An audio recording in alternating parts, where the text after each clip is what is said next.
नमस्कार दोस्तों, welcome to GMR study. आज हम लोग इस वीडियो में जो हम लोगों ने पिछले क्लास में देखा था परिमेय अपरिमेय प्राकृत पूर्ण, इस पर आधारित कुछ प्रश्न है।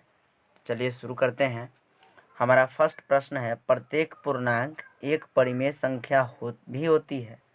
यानी प्रत्येक जो पूर्णांक होते हैं, इंटीजर्स होते हैं, क्या वह एक परिमेय संख्या भी होता है? तो एकदम होता है।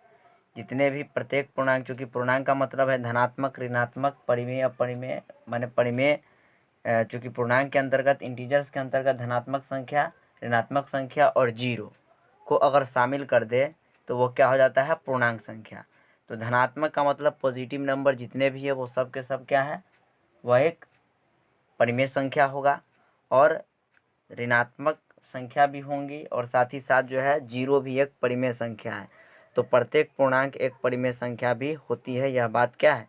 सत्य है।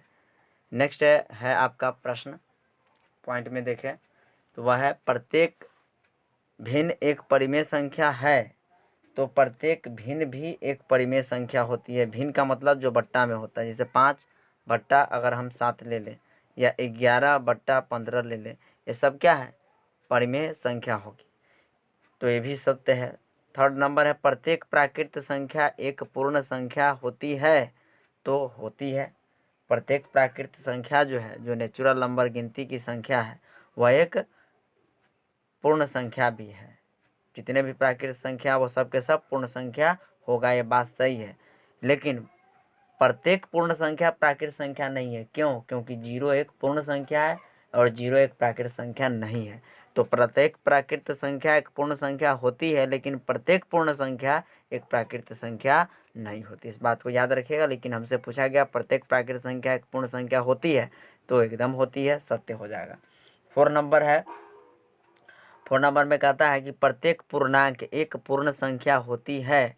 तो प्रत्येक पूर्णांक एक पूर्ण संख्या नहीं हो सकता है, क्योंकि प्रत्येक पूर्णांक का मतलब क्या हुआ? पूर्णांक में आ जाएगा धनात्मक, ऋणात्मक, जीरो। लेकिन यहाँ पर पूर्ण संख्या क्या होता है कि जीरो से शुरू होकर के अनंत तक प्लस में जाता है, जबकि पूर्णांक में ऋणात्मक भी आना चाहिए। तो प्रत्येक पूर्णांक एक पूर्ण संख्या नहीं होता है। यह बात क्या है? गलत है। यह बात क्या है? गलत है, यानी असत्य हो जाएगा। चौथा नंबर क्वेश्चन क्या हो जाएगा? असत्य। 5वां नंबर है, प्रत्येक पूर्ण संख्या एक प्राकृत संख्या भी होती है। तो अभी हम लोगों ने चर्चा किया है कि प्रत्येक पूर्ण संख्या एक प्राकृत संख्या नहीं होती है, क्योंकि जीरो एक पूर्ण संख्या है, लेकिन वह प्राकृत संख्या नहीं है। तो 5 नंबर भी क्या हो जाएगा? असत्य। 6 नंबर में है, प्रत्येक परिमेय संख्या एक पूर्णांक संख्या होती है।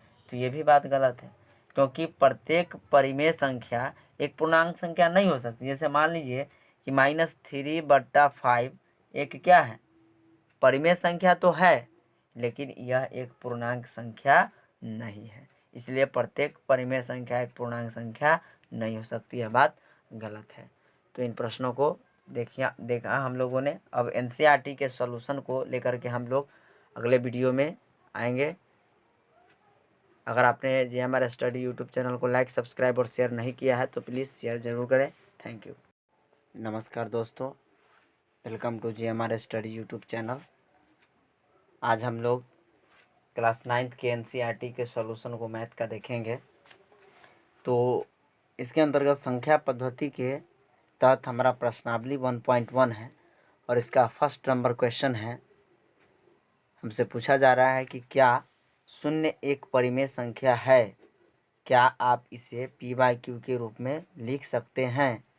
तो ऑफकोर्स हम इसे लिख सकते हैं, बिकॉज शून्य एक परिमेय संख्या होगा। हम यहाँ पर क्या लिखेंगे? शून्य के बारे में पूछा है तो शून्य एक परिमेय संख्या है, क्योंकि हम इसे P/Q के रूप में तो लिख सकते हैं। 0/P/Q हो गया ना, ये P/Q के रूप में है।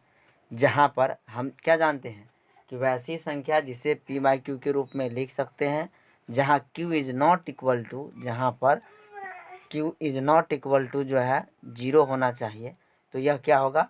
परिमेय संख्या होगा।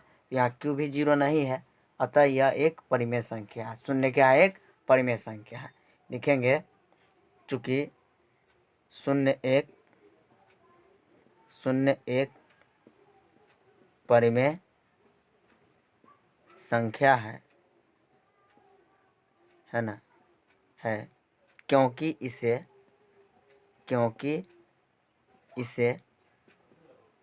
संख्या रेखा पर भी दर्शाया जा सकता है। और एक स्टेटमेंट तो यह हो गया कि चूंकि शून्य एक परिमेय संख्या है ना, यह शून्य एक परिमेय संख्या है क्योंकि इसे संख्या रेखा पर भी दर्शाया जा सकता है। और साथ ही साथ शून्य एक परिमेय संख्या किस लिए है, क्योंकि इसे पी बाई क्यू के रूप में लिख सकते हैं और जहाँ Q is not equal to 0 है, और यही शर्त होता है किसी भी परिमेय संख्या का। तो अतः यह हमारा फर्स्ट क्वेश्चन क्या हो गया, सॉल्व हो। सेकेंड नंबर क्वेश्चन है 3 और 4 के बीच 6 परिमेय संख्या निकालिए। तो याद रखिएगा, अगर ऐसे प्रश्न का बनाने का बहुत सारा मेथड है, लेकिन एक आसान सा मेथड हम आपको बताने जा रहे हैं, और वह क्या है कि यदि 3 और 4 के बीच में 6 परिमेय संख्या निकालना है तो हम क्या करेंगे, 6 परिमेय संख्या कहा गया है तो 3 और 4 के बीच में, तो 3 बराबर में क्या करेंगे, 6 गो है तो 7 से ऊपर भी गुना और 7 से भाग भी दे देंगे। तो कितना आ जाएगा, 3 सत्ते की 21 बट्टा में 7। और दूसरा क्या है, 4 है तो 4 के बीच में, तो 4 और गुने में 7 और बट्टा में 7, यानी गुना 7 से और भाग दे देंगे 7 से। तो 7 चौक 28 बट्टा में 7। अब 21 और 28 के बीच में 6 परिमेय संख्या नहीं निकाल देंगे, लिखेंगे इसलिए 6 परिमेय संख्या बराबर 6 परिमेय संख्या बराबर क्या हो जाएगा, 22 बट्टा 7, 23 बट्टा 7, 24 बट्टा 7, 25 बट्टा 7, 26 बट्टा 7 और क्या हो जाएगा 27 बट्टा 7। ये हमारा 6 परिमेय संख्या निकल गया। क्या करना है, 3 और 4 के बीच में 6 परिमेय संख्या निकालना है। तो हमें 6 परिमेय संख्या निकालना है तो 3 में 7 से 1 बढ़ा करके गुना और भाग भी दे देंगे 7 से, तो 3 से 21 बट्टा 7। और 4 में भी 7 से गुना और भाग दे देंगे 7 से। और 21 और 28 के बीच में हम 7 परिमेय संख्या को निकाल देंगे। इस तरह से सेकंड नंबर क्वेश्चन मेरा बन गया। 1.1 का ही तीसरा क्वेश्चन को देखते हैं। थर्ड नंबर क्वेश्चन में 3/5 और 4/5 के बीच 5 परिमेय संख्या निकालना है। तो यहाँ भी दोनों का हर जो है वो क्या है, समान है। तो हमें क्या कहा गया है, 5 परिमेय संख्या निकालने के लिए। तो यहाँ 3/5 बराबर 5 निकालना है तो 1 बढ़ा करके गुना, 6 में ऊपर भी गुना और 6 से भाग भी दे देना है। ये हो जाएगा 3 छक 18 बट्टा 30। ठीक है, 18 बट्टा 30। और सेकंड नंबर क्या है, 4/5, यानी 4 में भी 6 से गुना और 5 गुने 6, यानी 6 से गुना भी और 6 से भाग भी। 4 छक 24 और 5 छक 30। अब 18 और 24 के बीच में हमें क्या निकालना है, 5 परिमेय संख्या। तो लिखेंगे इसलिए 5 परिमेय संख्या बराबर 5 परिमेय संख्या बराबर क्या हो जाएगा, 19 बट्टा 30, 20 बट्टा 30, 21 बट्टा 30, 22 बट्टा 30, है ना, 23 बट्टा 30। ये मेरा क्या हो जाएगा, आंसर। ठीक है, तो ये हमारा थर्ड नंबर क्वेश्चन भी बन गया।